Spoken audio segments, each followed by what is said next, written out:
Hi everyone, आज हम पढ़ेंगे ब्लड ग्रुपिंग।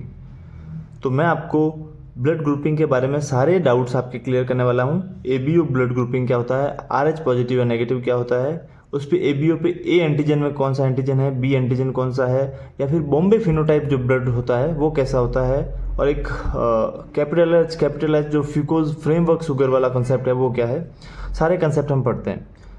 सबसे पहले ब्लड ग्रुपिंग में एबीओ ब्लड ग्रुपिंग, किसी में ए ब्लड ग्रुप होता है, किसी में बी ब्लड ग्रुप होता है, किसी में ओ ब्लड ग्रुप होता है, आपने सुना होगा, और किसी में ए बी ब्लड ग्रुप होता है। ए ब्लड ग्रुप होने का मतलब है कि उसकी आरबीसी की सरफेस पे ए नाम का एंटीजन प्रेजेंट है, और ए नाम के एंटीजन को हम कहते हैं एन एसिटाइल गैलेक्टोसमाइन, उसका नाम है। अगर एन एसिटाइल गैलेक्टोसमाइन किसी ब्लड की आरबीसी की सरफेस पे प्रेजेंट है मतलब उसका ब्लड ग्रुप ए है। और दूसरा डी गैलेक्टोज अगर किसी ब्लड की आरबीसी पे प्रेजेंट है तो उसका ब्लड ग्रुप बी है। अब देखो कैसे होता है ये मान लो आरबीसी है, रेड ब्लड सेल। आपको जैसे इस डायग्राम में मैंने एक हाइपोथेटिकल डायग्राम बनाया है, आरबीसी, ये आरबीसी हुई। उस पर सबसे पहले एक फ्रेमवर्क जो फ्यूकोज कहते हैं, फ्यूकोज शुगर जुड़ी होती है। उस फ्यूकोज शुगर के ऊपर ही या तो हमारा ए एंटीजन जुड़ सकता है, या बी एंटीजन जुड़ सकता है, या दोनों एंटीजन जुड़ सकते हैं, लेकिन उससे पहले सीधा आरबीसी पे नहीं जुड़ सकता। एक बेसिक अंडरस्टैंडिंग के लिए आप मान लो कि एंटीजन जो ए है वो सीधा आरबीसी पे नहीं जुड़ सकता, उसके लिए फ्यूकोज शुगर चाहिए। ये शुगर जुड़ी होनी चाहिए आरबीसी पे। इस शुगर को कौन जोड़ता है? ये जीन है कैपिटल एच ये फंक्शनल जीन होता है जिसको हम कैपिटल एच कहते हैं। जैसे अगर दोनों कॉपीज इसकी स्मॉल एच हो गई तो ये नॉन फंक्शनल हो गया। तो ये एक बेसिक अंडरस्टैंडिंग है कि आरबीसी की सरफेस पे पहले फ्यूकोज जुड़ेगा शुगर, उसके बाद उस पर antigen A and antigen B जुड़ेगा, या दोनों जुड़ेंगे। तो जैसा जो जुड़ता है वैसा उसका ब्लड ग्रुप हो जाता है। अब हम दूसरी बात देखते हैं कि अगर फ्यूकोज ही नहीं है, जब हम बॉम्बे फिनोटाइप की बात करते हैं कि भाई फ्यूकोज एब्सेंट है, या फिर जो कैपिटल है वो फंक्शनल था, अब नॉन फंक्शनल किसी में जीन आ गया, किसी में म्यूटेशन हो गया, नॉन फंक्शनल जीन हो गया, तो फ्यूकोज ही नहीं होगा। जब फ्यूकोज नहीं होगा तो आरबीसी की सरफेस पे एंटीजन जुड़ेगा ही नहीं। जब एंटीजन नहीं जुड़ता है तो एबीओ ब्लड ग्रुपिंग से हम उसको डिफरेंशिएट नहीं कर सकते। अब हम पढ़ते हैं कि कौन सा जो यूनिवर्सल डोनर होता है, कौन सा यूनिवर्सल एक्सेप्टर होता है, किस में किस ब्लड को ट्रांसफ्यूज कर सकते हैं। सबसे ज़्यादा जो मल्टीपल चॉइस क्वेश्चंस आते हैं डिफरेंट एग्जाम्स में वो इस पे आते हैं कि ये ब्लड इसमें ट्रांसफ्यूज किया तो क्या होगा, ये इसमें ट्रांसफ्यूज कर सकते हैं कि नहीं कर सकते। तो उसमें मैं आपको बताता हूँ। देखो, अपनी बॉडी का जो सिस्टम होता है इम्यून सिस्टम, वो क्या करता है कि अगर ये मेरी बॉडी है, बॉडी का इम्यून सिस्टम है, अगर मेरे अंदर जो एंटीजन प्रेजेंट है पहले से, वो एंटीजन को मैं एंटी इम्यून रेस्पॉन्स नहीं दूंगा, उसके खिलाफ मैं कोई रेस्पॉन्स नहीं दूंगा मेरी बॉडी, क्योंकि मेरे खुद के एंटीजन है वो। लेकिन बाहर से अगर कोई दूसरा एंटीजन आया जो इसके अंदर नहीं है तो मेरी बॉडी उसके अगेंस्ट रिस्पॉन्स करेगी। मान लो बाहर से अगर ए आया तो मुझे बताओ, क्योंकि मेरी बॉडी में पहले से ए प्रेजेंट है और ए बाहर से आया तो बॉडी को क्या लगेगा कि ये तो अपना ही है, तो उसके खिलाफ एंटीजन जो रिस्पॉन्स नहीं करेगी, एंटीबॉडी नहीं बनाएगी, और उसको मतलब उसको किल नहीं करेगी, उसके खिलाफ कोई भी एक्शन नहीं करेगी। लेकिन अगर कोई सी आ गया, मान लो अपनी बॉडी में तो ए और बी ही प्रेजेंट है, सी नाम का एंटीजन पहले से था नहीं, और सी आ गया तो बॉडी को क्या लगा ये बाहर का कोई एंटीजन है। एंटीजन का नाम ही ये है कि वो जो हमारी बॉडी में प्रेजेंट नहीं है, बाहर से आया है, तो उसको इसके खिलाफ वो एंटीबॉडी प्रोड्यूस करेगी और इसको किल करेगी। ये एक बेसिक अंडरस्टैंडिंग के लिए अब मैं आपको बताता हूँ। माना एक सबसे पहले आरबीसी है और उस पर है ए एंटीजन, तो ब्लड ग्रुप कौन सा हो गया? ए। अब इस ब्लड ग्रुप में हम, ये एक पर्सन है, फर्स्ट पर्सन, ये सेकंड पर्सन, ए ब्लड ग्रुप है इसका। सेकंड पर्सन का ब्लड ग्रुप अगर ए है और इसने इसको ब्लड ट्रांसफ्यूज किया तो क्या होगा? तो ये एक्सेप्ट कर लेगा, क्योंकि इसमें पहले से ही ए नाम का एंटीजन प्रेजेंट था, और बाहर से भी ए ब्लड ग्रुप ही आया तो उसमें भी ए एंटीजन था, तो इसमें कोई भी रिजेक्शन नहीं होगा, कोई भी जो इम्यून रेस्पॉन्स नहीं आएगा, ये एक्सेप्ट हो जाएगा। अब ए ब्लड ग्रुप था, उसमें बाहर सेकंड जो पर्सन है उसका ब्लड ग्रुप बी है और इसने इसको ट्रांसफ्यूज किया, तो इम्यूनोजेनिक रिस्पॉन्स आएगा, एंटीबॉडी बनेगी, ये एक्सेप्ट नहीं करेगा। अगर मान लो ए भी ब्लड ग्रुप है बाहर वाले का और इसने ए को ट्रांसफ्यूज किया तो भी नहीं होगा, क्योंकि बी भी तो है, बी एंटीजन ये एक्सेप्ट नहीं करेगा, ये इसको लगेगा कि बाहर का एंटीजन है।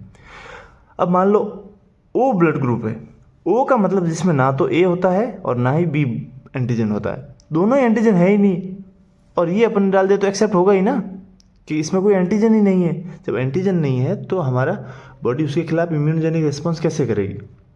इम्यून रिस्पॉन्स तो एंटीजन के खिलाफ आता है। तो ए का हमको पता चल गया कि ए सिर्फ ए से ले सकता है और ओ से ले सकता है, ना तो बी से ले सकता है ना ए बी से ले सकता है। समझ गए? अब हम ए को देने की बारी आई, जब मान लो ए किस किस को दे सकता है, तो ए को दे सकता है, ए बी को दे सकता है, सेकंड पर्सन में फर्स्ट पर्सन दे रहा है। मान लो ए एंटीजन वाला कोई है ब्लड, वो ए एंटीजन वाले ब्लड को ही दे रहा है तो दे सकता है, बिल्कुल ये एक्सेप्टेड है। और ए बी को भी दे सकता है क्योंकि इसमें भी ये तो ए पहले से प्रेजेंट है, बाहर से ए आया तो उसको कोई प्रॉब्लम नहीं है, ये अपना ही एंटीजन है। वैसे ही सारे कंसेप्ट वैसा ही होगा। अब हम सारे ब्लड ग्रुप यहाँ लिख देते हैं, ए बी एंड ओ। ठीक है, अब मैं आपको बताता हूँ कौन सा एक्सेप्ट कर सकता है। देखो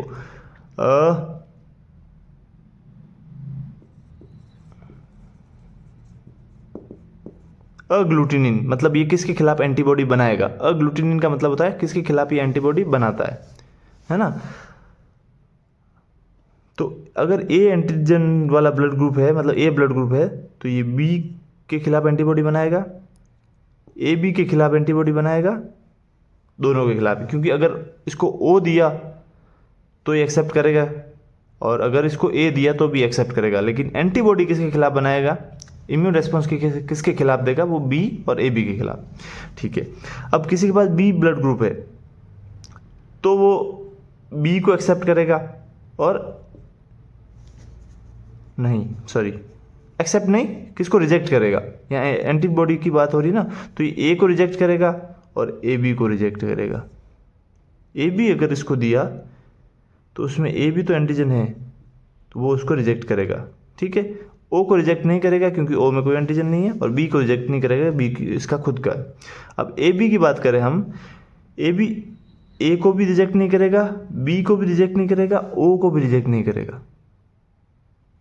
समझे? तो ये रिजेक्ट किसी को नहीं करेगा, तो इसको कहते हैं universal acceptor. A B blood group है, ये किसी को भी रिजेक्ट नहीं करेगा, तो किसी के खिलाफ कोई एंटीबॉडी नहीं बनेगी, इसको कहते हैं यूनिवर्सल एक्सेप्टर। क्योंकि हमने इसको बी दिया तो बी इसमें पहले से प्रेजेंट है तो इसका खुद का ही लगेगा उसको, और ए दिया तो भी इसको पहले से प्रेजेंट है ए बी, तो इसको लगेगा कि बाहर से कोई एंटीजन नहीं है, ये तो अपना ही है। और इसको ए बी दिया तो भी इसमें दोनों है, और ओ दिया, ओ में तो एंटीजन होता ही नहीं है। अगर ओ है किसी के पास, उसको ए दोगे तो भी वो एंटीबॉडी प्रोड्यूस करेगा, बी दोगे तो भी एंटीबॉडी करेगा, ए बी दोगे तो भी एंटीबॉडी प्रोड्यूस करेगा। इसको हम क्या कहते हैं?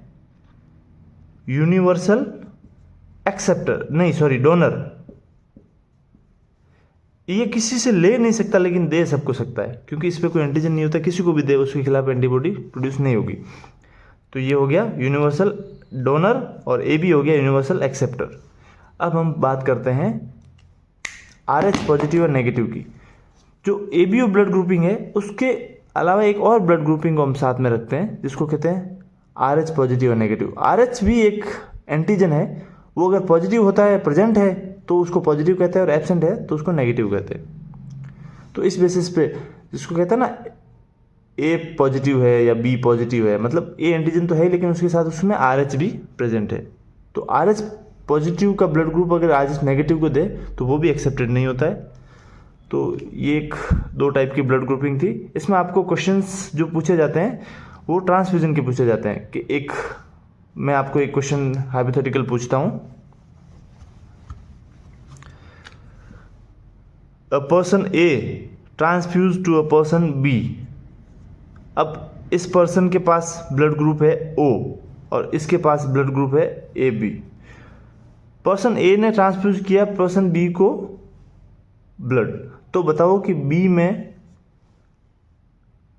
अग्लूटिनिन बनेगा कि नहीं? अग्लूटिनिन अग्लूटिनिन का मतलब होता है एंटीबॉडी। किसके खिलाफ? ए के खिलाफ। ए अग्लूटिनिन बनेगा कि नहीं? तो मुझे बताओ, ये पर्सन ए है ना, इसको हम ब्लड ग्रुप नहीं समझना है, चलो हम पर्सन फर्स्ट कर देते हैं, इसको कन्फ्यूजन ना हो। ये पर्सन सेकंड है और इसके पास ब्लड ग्रुप ओ है, तो ओ वाला ब्लड ग्रुप मैंने अभी पिछले बताया था कि O blood group universal donor होता है, क्योंकि ओ पे कोई भी एंटीजन नहीं है। जब इस पे एंटीजन नहीं है तो किसी को भी दे, किसके खिलाफ एंटीबॉडी बनेगी? किसके खिलाफ? तो ये क्या होगा? अग्लूटिनिन नहीं बनेगी और एक्सेप्टेड हो जाएगा। अब वहीं अगर आपसे पूछ ले कि ये ब्लड ग्रुप ए है, ये पर्सन 1 जिसके पास ब्लड ग्रुप ए है, पर्सन सेकंड के पास ब्लड ग्रुप ए बी है, और पर्सन 1 ने ब्लड को ट्रांसफ्यूज किया पर्सन 2 को, तो बताओ इसमें अग्लूटिनिन बनेगा कि नहीं?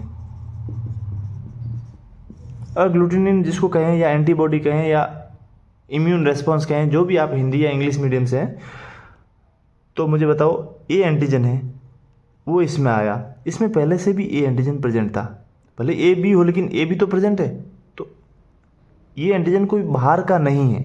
आप ऐसा समझ लो कि ये तो इसके अंदर पहले से ही प्रेजेंट है, तो इसको हार्म नहीं करेगा, इसको हार्मफुल नहीं होगा इससे, तो ये इसके खिलाफ एंटीबॉडी नहीं बनेगा, ये एक्सेप्ट करेगा इसको। ठीक है, अगर यही उल्टा होता, ये ए बी ब्लड ग्रुप वाला ए को दे रहा है माना, तो क्या होता?